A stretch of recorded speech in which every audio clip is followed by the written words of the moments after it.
Halo teman-teman, gimana kabar kalian semuanya? Semoga baik-baik saja ya.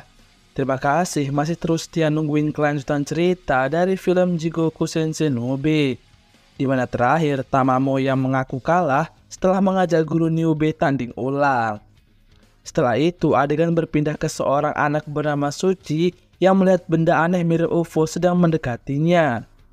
Kejadian itu pun kemudian ia ceritakan kepada teman-teman kelasnya, namun rombongan Kyoko dan kawan-kawan gak percaya akan cerita tersebut. Sehingga Suci kemudian menunjukkan beberapa fenomena aneh yang ia anggap sebagai perbuatan UFO. Rupanya Suci ini memiliki obsesi untuk bisa menjalin pertemanan dengan bangsa alien karena kemajuan teknologi yang mereka miliki. Meskipun begitu, Kyoko dan kawan-kawan tetap gak percaya akan hal tersebut sehingga ia mengajak mereka semua ke rumahnya untuk memanggil UFO. Ia pun juga sempat mengajak guru Niobe, namun ia gak mau sehingga Suci kemudian malah diam-diam mengambil bola kristal milik guru Niobe. Singkat cerita, malam harinya, Suci pun memulai ritual pemanggilan UFO dengan bola kristal milik guru Niobe yang ia curi tadi. Tak lama berselang, cahaya yang ia lihat sebelumnya pun muncul, lalu dengan cepat mereka berusaha untuk mengejarnya. Sementara di sisi lain, guru Niobe mulai menyadari kalau bola kristalnya hilang dan sudah menduga kalau Suci lah yang pasti mengambilnya.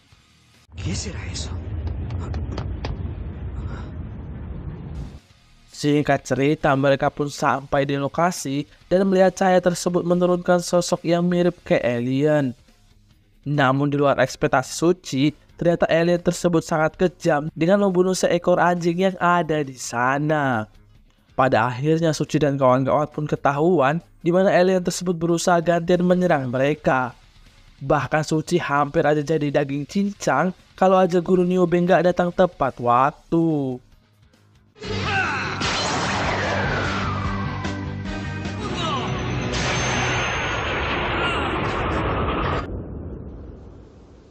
Dengan tangan setannya, guru Niobe berhasil mengalahkan para alien tersebut dan juga menyelamatkan para muridnya. Kemudian guru Niobe menjelaskan kalau sosok tadi bukanlah alien, melainkan iblis yang mereka panggil menggunakan bola kristal itu. Keesokan harinya, terlihat sekolah guru Niobe yang melakukan healing ke sebuah pasar malam yang bukanya siang hari.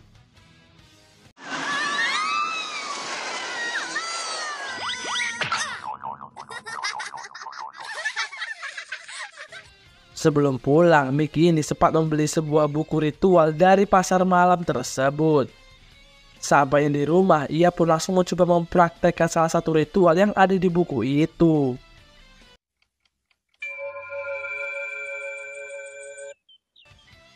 Saat di sekolah, Miki ini malah mengantuk sehingga ia kemudian tidur di UKS ketika jam istirahat.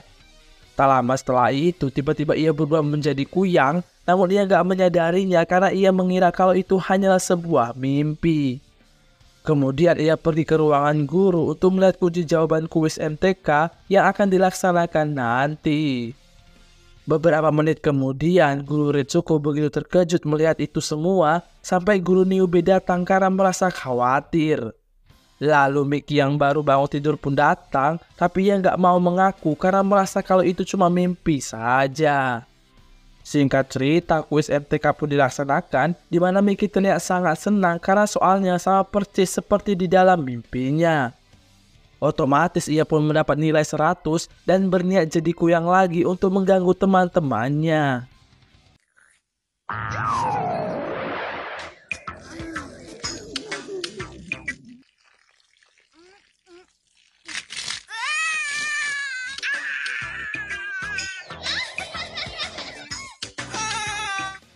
Pagi harinya saat di sekolah, semua teman-temannya pun sangat marah kepadanya dan menuduh kalau si Miki ini sebenarnya adalah seorang setan kuyang. Tapi Miki tetap gak mau ngaku karena ia masih merasa kalau itu hanyalah sebuah mimpi. Karena terus dikejar-kejar temannya, Miki pun kemudian bersembunyi di sebuah ruangan sampai ia tertidur. Disitulah ia baru menyadari kalau ia sudah menjadi kuyang sehingga ia memohon pertolongan kepada guru Niobe. Singkat waktu dengan kemampuan rukiahnya, Guru Niobe berhasil mengembalikan Miki jadi manusia normal kembali. Ay, gracias, Nube. Besok harinya terlihat seorang anak bernama Akira yang merasa senang setelah berhasil membeli sepeda baru hasil nabung 6 bulan. Sayang ia malah tertimpa sial ketika sepeda barunya entah bagaimana kok bisa ditabrak sebuah mobil hingga hancur. Rupanya kesialan itu bukanlah yang pertama kalinya, melainkan Akira sudah beberapa kali mengalaminya setiap kali berjuang keras untuk mendapatkan sesuatu. Sehingga Kyoko dan kawan-kawan kemudian membawanya kepada Guru Niobe karena barangkali ada jin kesialan yang menempel di tubuhnya. Tidak akan tetapi Guru Niobe nggak merasakan aura negatif sedikit pun, sehingga untuk menghiburnya Akira diminta untuk ikut sayembara seni aja, di mana pemenangnya akan mendapatkan sebuah sepeda. Mendengar itu, ia pun jadi semangat dan akan membuat patung wajah dari Kyoko untuk diikut sertakan pada sayembara tersebut. Singkat cerita, pada malam harinya muncul sosok semacam genderuwo yang menghancurkan karya milik si Akira ini. Sehingga keesokan harinya mereka begitu terkejut ketika tahu kalau hasil kerja keras Akira kembali hancur. Akibatnya Akira pun mulai putus asa, apalagi sayembaranya akan dilaksanakan esok hari. Beruntung Guru Niobe datang lalu memberikan ceramah no jutsu supaya ia nggak menyerah dan kembali mau memulainya dari awal. Alhasil Akira dan kawan-kawannya kemudian harus ngelembur untuk membuat ulang patung tersebut. Kemudian kita diberitahu kalau rupanya si Akira ini pernah mengalami mati suri dan mulai dari kejadian itulah kesialan demi kesialan mulai menimpanya. Lalu Guru Niobe menjelaskan apabila seorang anak meninggal terlebih dahulu, maka mereka harus menyusun sebuah batu agar orang tuanya di dunia nggak mengalami musibah yang buruk. Namun tiap kali anak-anak tersebut hampir menyelesaikannya, sesosok jin akan muncul untuk menggagalkan setiap usaha mereka. Tak lama kemudian jin tersebut muncul di hadapan mereka untuk kembali menghancurkan patung buatan Akira. Rupanya saat Akira modal dan hidup kembali, jin tersebut ternyata ngikut dan ialah yang selama ini membuat Akira selalu mengalami kesialan.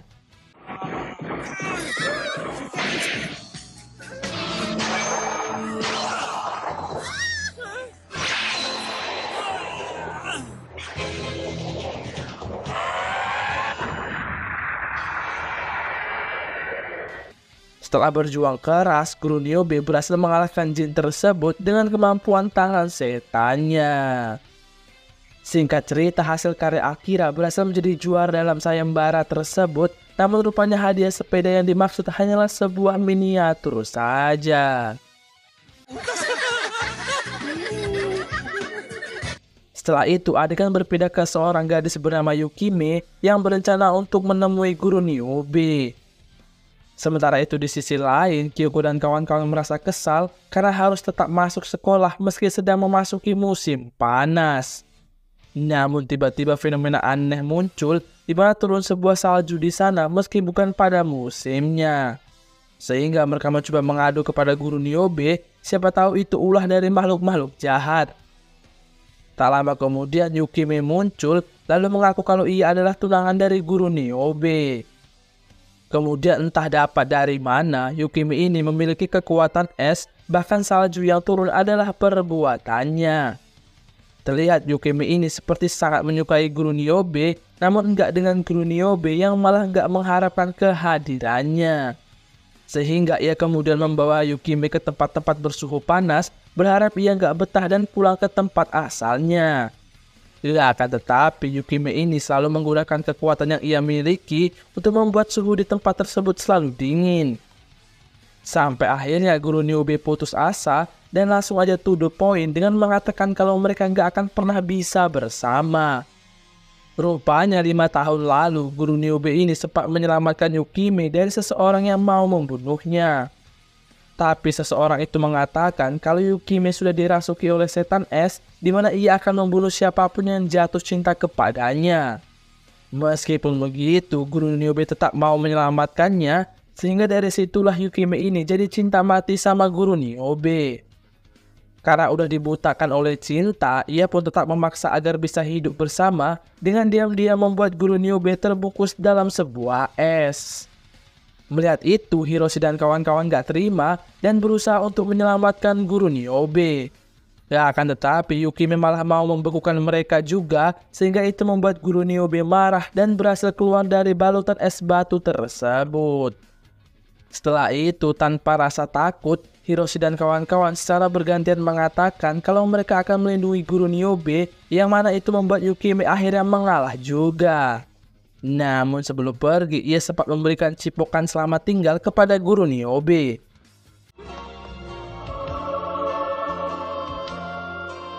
Setelah itu, karena capek belajar terus, sekolah guru Niobe kembali melakukan kegiatan liburan di sebuah taman. Singkat cerita, liburan mereka pun selesai, namun saat perjalanan pulang, mereka melihat banyak sekali bangkai mobil hasil korban kecelakaan. Awalnya mereka mengira kalau itu hanyalah sebuah kecelakaan biasa saja, namun sang supir mengatakan kalau mitosnya ada hal misterius yang juga melatar belakangi kecelakaan tersebut.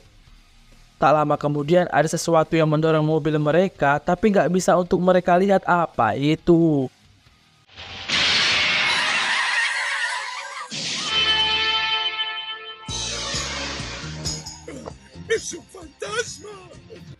Karena pak supirnya malah pingsan, guru Niobe pun mencoba mengambil alih mobil tersebut yang udah mulai oleng. Lalu dengan alat miliknya, makhluk misterius itu akhirnya terlihat yang berbentuk semacam laba-laba dalam bangkai mobil. Monster itu terus aja menyerang mereka sambil berkata meminta untuk dikembalikan. Tak lama kemudian muncul sebuah portal di langit, yang mana itu membuat guru Niobe mengerti maksud dari monster tersebut. Rupanya karena gelombang listrik di sana, monster itu tanpa sengaja tertarik ke dunia manusia dan ia kesal karena nggak tahu bagaimana untuk pulang ke dunianya sendiri.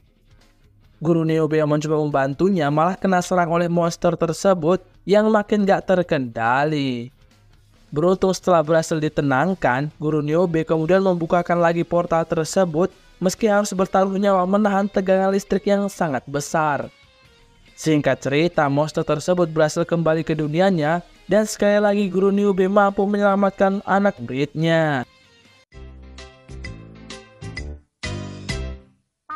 Beberapa hari kemudian, terlihat Katsuya yang akan memberikan sebuah game baru kepada adik perempuannya. Akan tetapi ia baru teringat kalau uangnya kurang, sehingga ia pergi ke kuil Hatamonda untuk mengambil uang hasil sumbangan orang-orang.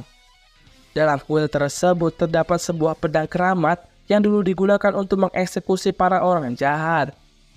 Singkat cerita, Katsuya berhasil membelikan game tersebut dan terlihat sang adik begitu senang dan sangat bangga kepadanya. Akan tetapi setelah itu, kejadian-kejadian aneh mulai berdatangan, seperti kepalanya yang hilang saat difoto, adiknya yang terjatuh hingga lehernya terluka, sampai benda-benda di sekelilingnya berubah seperti mata pedang. Singkat cerita, ia pun akhirnya jujur kepada Hiroshi dan Kyoko atas perbuatan yang ia lakukan.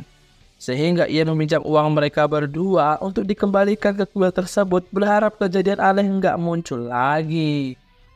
Namun setan yang bersarang di dalam pedang keramat tersebut sudah terlanjur marah, sehingga ia pun kemudian muncul dan mengejar untuk memenggal kepala mereka. Alhasil mereka lari terbirit-birit dan mencoba mencari perlindungan dari guru Niobe yang berada di sekolah. Akan tetapi setan tersebut berhasil menembus segel yang dipasang oleh guru Niobe, sehingga mau nggak mau ia harus menghadapinya.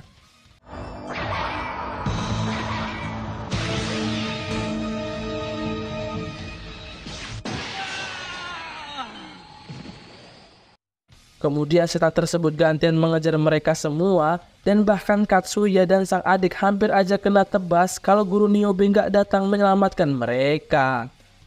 Setelah itu, barulah Katsuya mau jujur juga kepada guru Niobe tentang perbuatannya, dan ia rela menjadi umpan sebagai bentuk permintaan maafnya. Singkat waktu, mereka kemudian menjalankan rencana mereka, dimulai dari memancing setan tersebut untuk mendekati Katsuya. Akan tetapi rupanya itu hanyalah pantulan cermin dari diri Katsuya aja, sehingga saat ia tersangkut, guru Niobe dengan cepat langsung menyerangnya. Setan itu pun kemudian kembali ke bentuk pedangnya dan mereka semua akhirnya selamat.